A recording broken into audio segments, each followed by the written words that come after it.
How you doing, guys? This is Joe with LVV. I wish I recorded about 10 minutes prior to this here. Okay, I came here and my head pressure, I'm sure you see it was, right now it's 226, back pressure is 49, almost 45. Alright, the boiling temperature on my evaporator is 26, and it's coming back 59.8, my suction line temperature right down there. When I came there, my head pressure was 370. And I thought I was overcharged. Because I came here in the winter, I had to put a charge in here. I really couldn't weigh it in and this and that, so I was under a little bit of stress. So I put it in, and I thought that because this was shutting off on high head pressure, I thought maybe I overcharged it, even though I have an oversized, I have a flooded condenser, an oversized receiver. I should be able to hold a little bit more. But anyway, my head pressure was out of range. It was outrageous. And this is R22, which I converted over to 407C.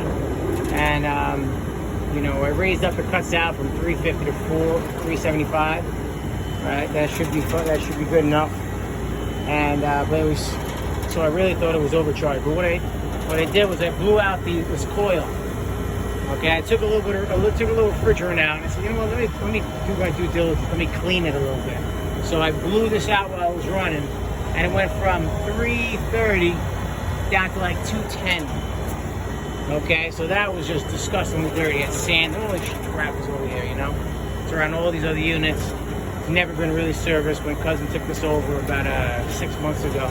Had problems, it got up and running for the winter, and because the condenser was clogged a little bit, in the wintertime, that was okay. But in the summertime, you know, even this is 70 degrees, it started spiking up. So now it's a little more where it needs to be at 230. All right, it's around 15% higher than it should be. I'm gonna put a little bit more refrigerant in. Okay, just a little bit more. And we should be all good.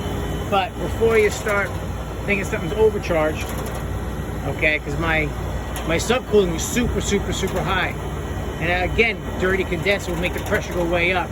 So I had like a 30 or 40 subcooling. But once I cleaned it all out, dropped that temperature and the pressure down, the temperature, and the unit was able to breathe, it dropped everything down. My subcooling went down to like 7. Okay, and so my charge actually was pretty good in the winter. So I can pat myself on the back for that, but I should have made sure that this was all clean.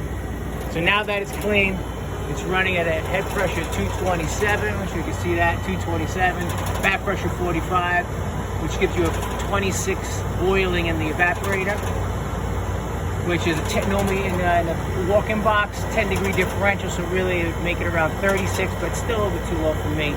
I don't want it to freeze up. So I'm going to add just a little bit more.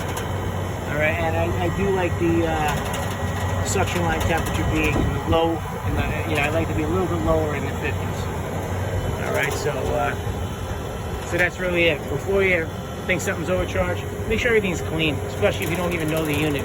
Give it a little nitro. I brought the nitro down, but I blasted it with some nitro.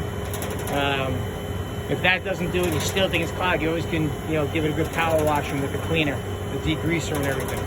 So first, make sure everything's clean, proper airflow. All right, I know I cleaned downstairs in the winter, so the evaporators, the coil is nice and clean, but that wouldn't give me high head pressure. I'll give you low suction pressure. All right, so this one here will give me high head, cleaned it, and the pressure's much better.